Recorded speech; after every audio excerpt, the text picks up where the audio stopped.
जय हिंद दोस्तों। स्वागत है आपका आपके अपने YouTube चैनल के ऊपर जिसका नाम है इंजीनियर्स वर्कशॉप। और आज मैं आपको कंस्ट्रक्शन लाइन की एक बहुत ही अच्छा फैक्ट बताने वाला हूं। आपको पता है जब हम कंस्ट्रक्शन करते हैं तो सीमेंट सैंड एग्रीगेट वाटर के बाद अगर कोई चीज यूज होती है तो वहां पे होती है स्टील, यानी हमारा सरिया। अगर मैं आपको बोलूं कि आपको सरिये की पर मीटर लेंथ का वेट बताओ मेरे को, या पर मीटर पर फीट वेट बताओ, तो क्या आप मेरे को बता पाओगे? तो आज की वीडियो में हम यही सीखेंगे कि अगर हमें पर मीटर वेट निकालना है सरिये की लेंथ का तो हम कैसे निकालते हैं। अगर मैं बात करूं, अगर हम सरिये की पूरी लेंथ की बात करूं मैं आपकी, तो सरिये की जो पूरी लेंथ आपके सामने आती है वो आती है 12 मीटर के आसपास की लेंथ आती है, अगर हम बात करें मीटर्स के अंदर।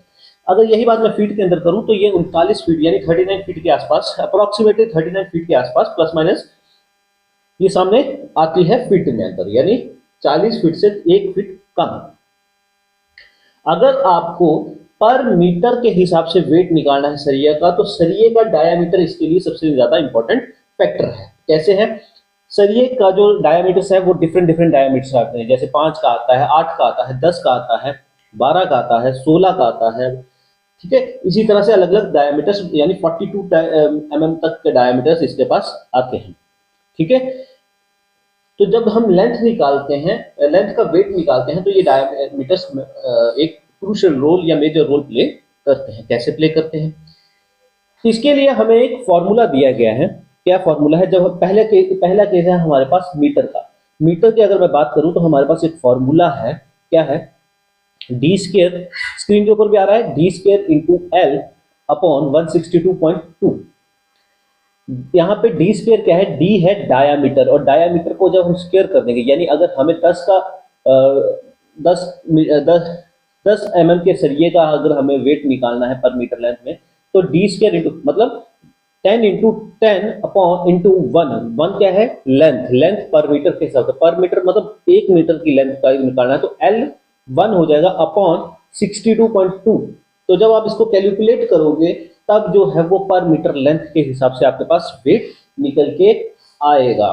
ठीक है, अगर आप बात करते हैं 50 लेंथ के ऊपर, फीट की लेंथ के ऊपर, पर मीटर पर फीट के लेंथ का वेट निकालना है हमें, तब भी हमारे पास डायामीटर्स अलग अलग हैं, अलग अलग आपको डायामीटर्स दिए गए हैं। तब भी D square into L upon 533।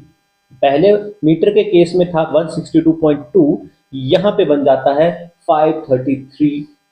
ठीक है, तो डी स्क्वायर मतलब डिफरेंट डायमीटर्स हैं, जो भी आपको जिस भी डायमीटर के सरिये का आपको पर फीट लेंथ का वेट निकालना है, तो आप क्या कर रहे हैं? D square into L, L में आ जाएगा 1 और अपॉन 153।